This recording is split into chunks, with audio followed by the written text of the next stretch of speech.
Bon, t'es coach, t'es infopreneur, tu vends des services, tu vends un programme, tu vends des formations, tu vends une prestation, qu'importe, hein. Tu vends une compétence sur les réseaux.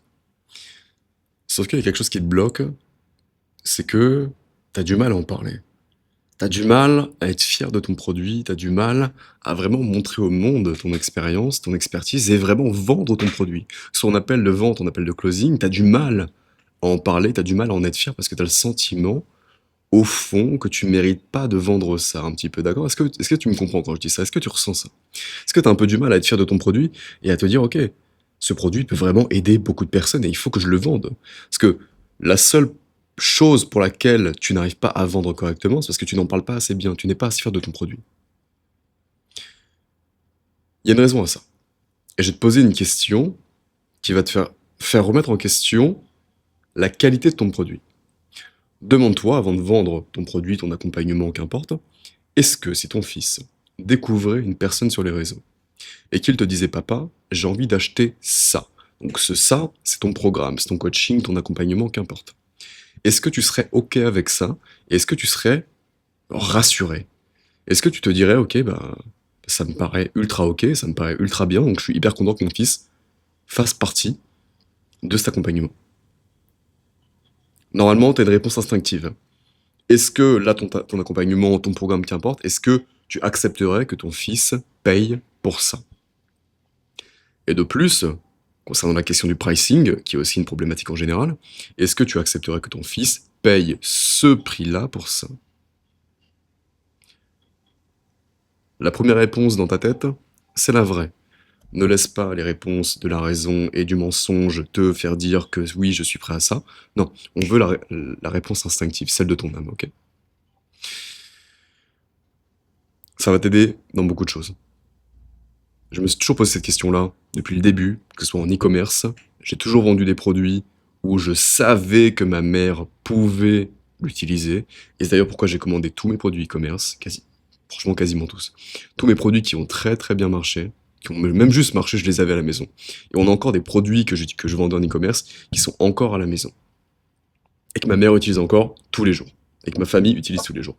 Parce que je me disais, pour pouvoir le vendre sereinement, je dois pouvoir faire en sorte que ma mère l'utilise tous les jours parce que au moins je vais savoir que c'est de la qualité, que je ne laisse pas les gens. Évidemment, les gens ne sont pas ultra honnêtes dans le business. Le big money en général vient rarement du clean money, j'ai pu le constater en vivant à Dubaï. Mais toi qui as une ambition un peu comme la mienne, tu veux faire de l'argent, te mettre à l'abri, mettre ta famille à l'abri, créer une petite famille avec ta femme et des enfants, eh bien pose-toi cette question-là. Est-ce que ma femme pourrait acheter mon produit, si tu fais de l'e-commerce? Est-ce qu'elle pourrait l'utiliser? Est-ce qu'elle ne se ferait pas léser en payant ce prix-là? Pareil pour ton fils, pareil pour ta fille. Est-ce qu'il pourrait rentrer dans mon accompagnement et ne pas être lésé avec la valeur et le prix que moi j'offre dans ces derniers et que je propose? Simple, simple comme bonjour. Si c'est pas le cas et que ton fils, tu n'accepterais pas qu'il rentre dans ton accompagnement, c'est qu'il n'y a pas encore la qualité.